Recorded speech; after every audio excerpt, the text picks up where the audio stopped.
masih membahas Boruto yang kali ini masuk ke episode 227. Episode ini akan rilis pada tanggal 5 Desember 2021. Seiring munculnya sinopsis episode ini, muncul pula dua teori yang berkembang di kalangan fans mengenai pertandingan Boruto versus Mitsuki. Pertama, Boruto versus Mitsuki akan ditayangkan pada episode 226. Kedua, pertandingan ini akan ditayangkan pada episode 227 ini. Karena belum ada konfirmasi resmi, gue akan fokus bahas episode 227 berdasarkan sinopsisnya, di mana di sini sudah tidak menceritakan ujian Chunin lagi, tapi di tengah-tengah video gue akan tetap membahas kemungkinan kedua. Hanya saja apabila dalam episode 226 Boruto versus Mitsuki sudah ditayangkan, maka kalian bisa langsung skip videonya karena masih ada hal yang menarik. Selain itu, gue juga akan sedikit merekap pertandingan ujian Chunin dari tahap awal sampai tahap akhir. Sate Ikso.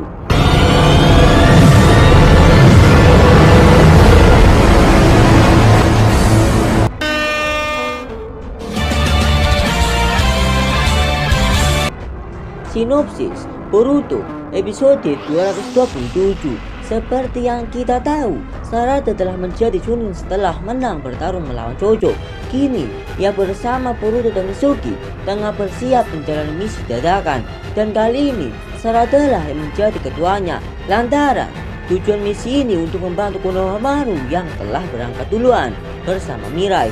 Awalnya misi mereka dikategorikan sebagai misi yang aman-aman saja, namun hal tak terduga muncul tiba-tiba. Akhirnya Konohamaru menyuruh Mirai untuk pulang ke Konoha dan melaporkan kejadian ini pada Naruto. Sementara dirinya yang akan membereskan masalah di sana.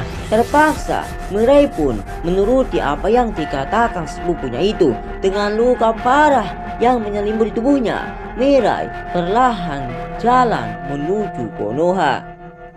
Sesampainya di sana, ia langsung memberitahu Naruto tentang hal tak terduga ini dan meminta Naruto agar mengirimkan bantuan untuk Konohamaru, dan bantuan tersebut adalah tim 7. Sementara itu, tim 7 sendiri sedang nganggur karena mereka ditinggal oleh Konohamaru.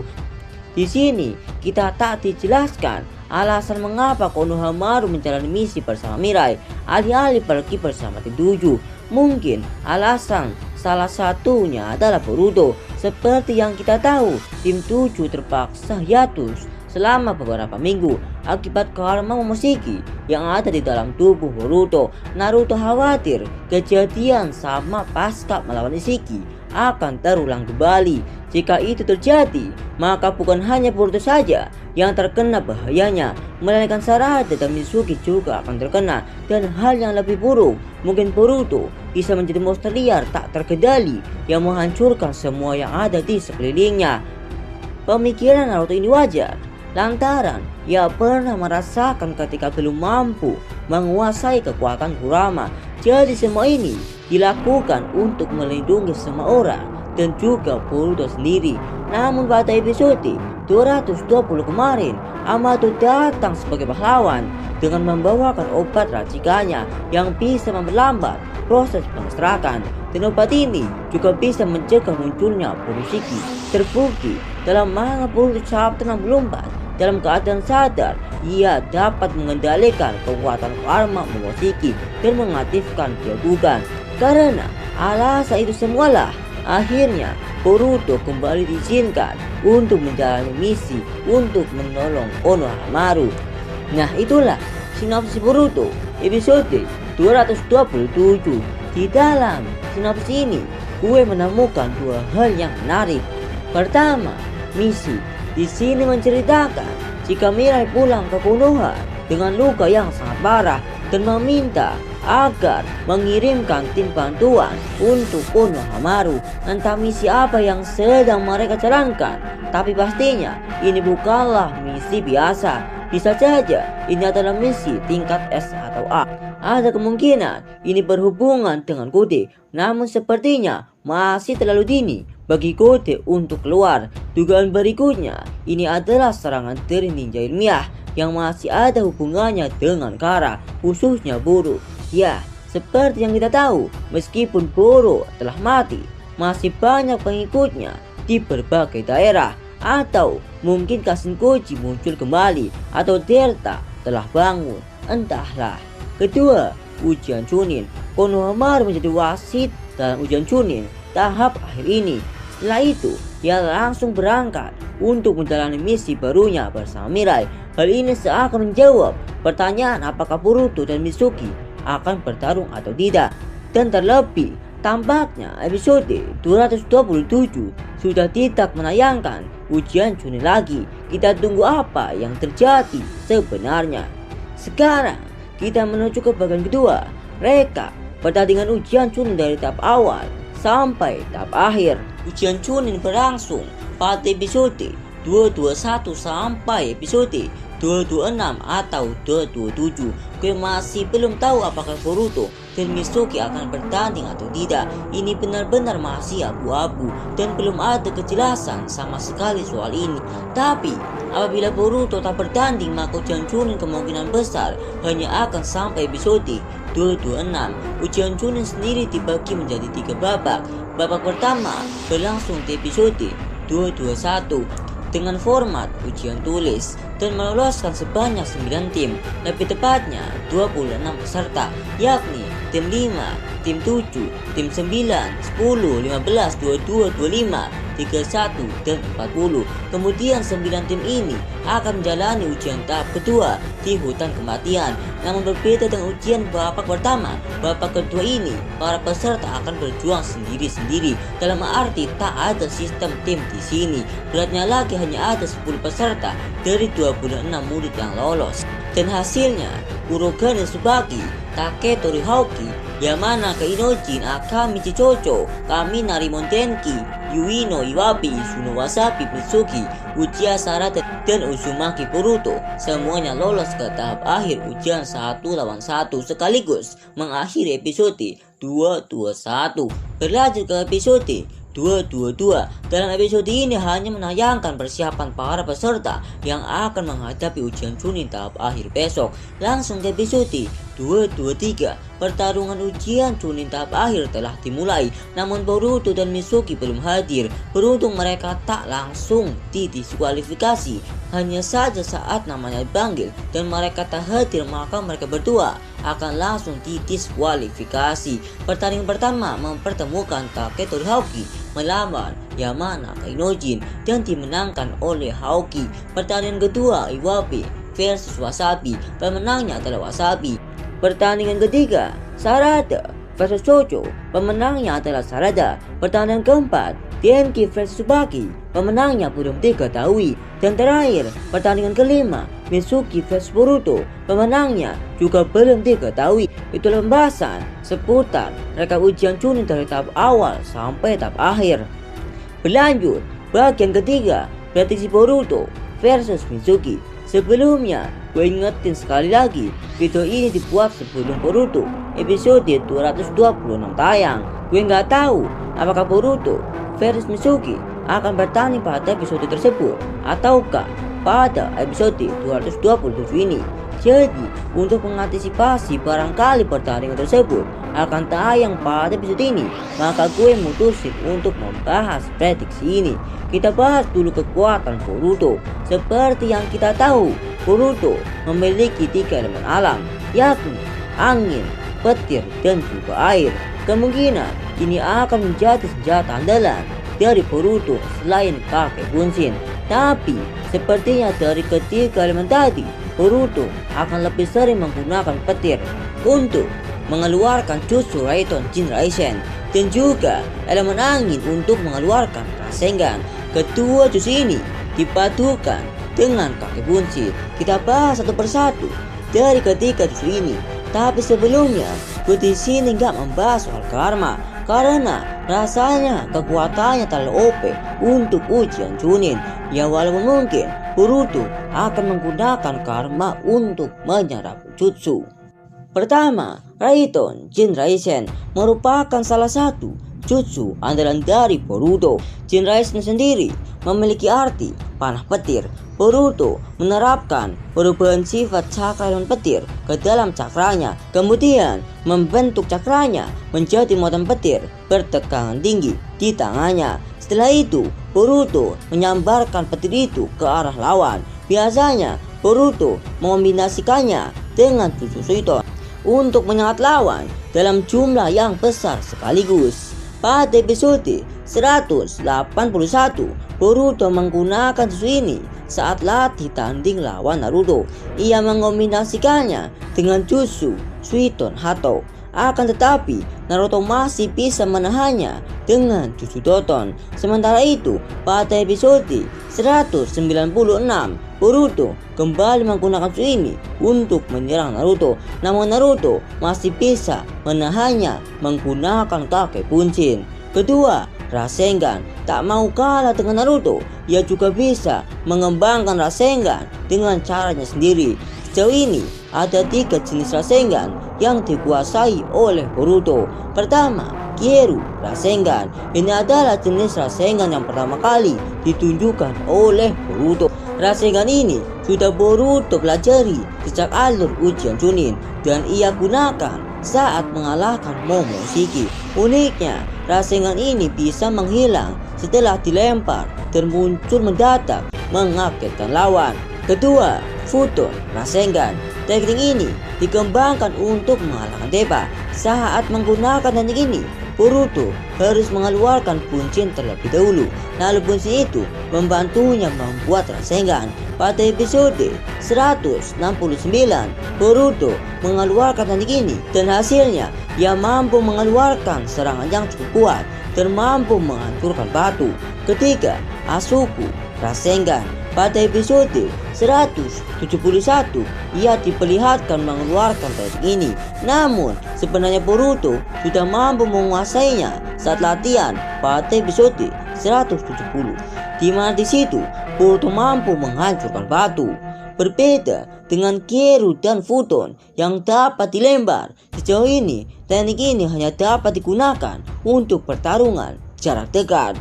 Jutsu ketiga, kakek buncin. Untuk jutsu ini kita nggak perlu bahas lebih lanjut karena terlewat sering ditujukan pada anime Naruto dan Boruto, dan kalian pasti udah tahu kalau buncin ini lebih sering digunakan untuk pengalihan dan mengatur strategi. Kita langsung ke Mitsuki.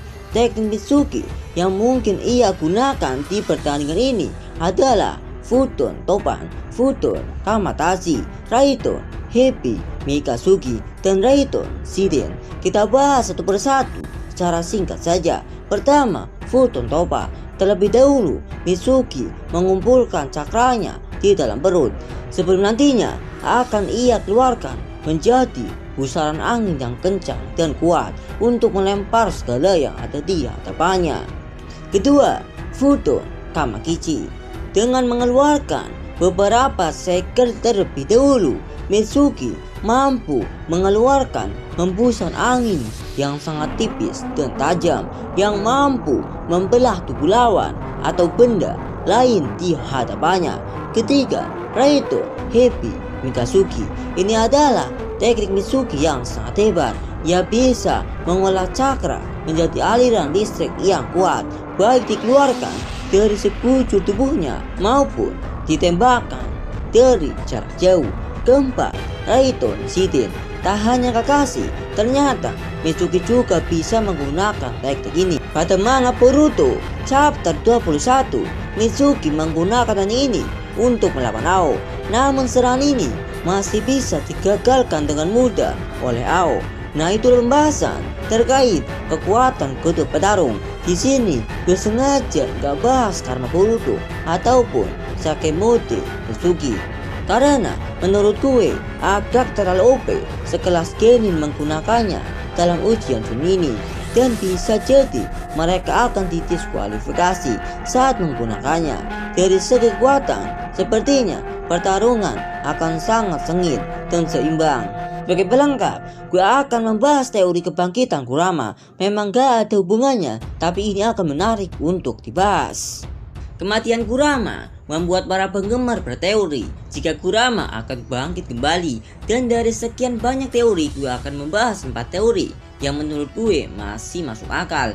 Tapi tentunya gue akan bahas lawannya sebagai dalil dari golongan kedua. Teori pertama, Edo Tensei atau jutsu reinkarnasi, adalah jutsu yang sangat kuat di mana sepengguna dapat membangkitkan kembali orang yang sudah mati. Teknik luar biasa ini diciptakan oleh sang jenius Tobirama Senju, namun Kabuto dan Orochimaru lah yang menyempurnakannya. Teknik ini digadang-gadang bisa menghidupkan Kurama kembali. Tapi apakah iya? Jika kita lihat lebih jauh ke belakang, setidaknya ada beberapa syarat yang harus dipenuhi untuk menghidupkan kembali orang yang sudah mati. Salah satunya adalah jasad atau mayat dari orang yang mau dibangkitkan. Lantas, bagaimana cara menemukan jasad Pichu? Pasalnya, Pichu adalah energi murni yang berasal dari pecahan Kyuubi. Apalagi dalam kasus kematian Kurama ini, ia mati dan menghilang entah kemana, hanya meninggalkan asap yang seiring waktu menghilang. Oleh karena itu, para penggemar mulai meragukan teori ini.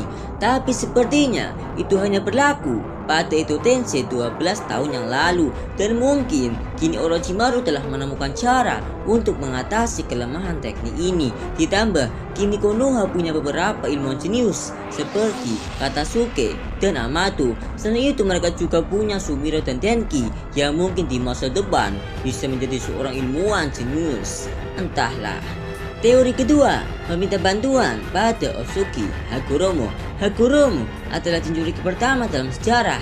Dia adalah Jinchuriki dari Kyuubi ekor 10, lalu ia memecahnya menjadi 9, sehingga terciptalah 9 Pichu, dan Kurama lah salah satunya. Fakta inilah yang membuat sebagian fans berpikir jika Kurama bisa kembali dibangkitkan dengan bantuan Hagoromo. Tapi pertanyaannya, apakah Hagoromo bisa bangkit kembali?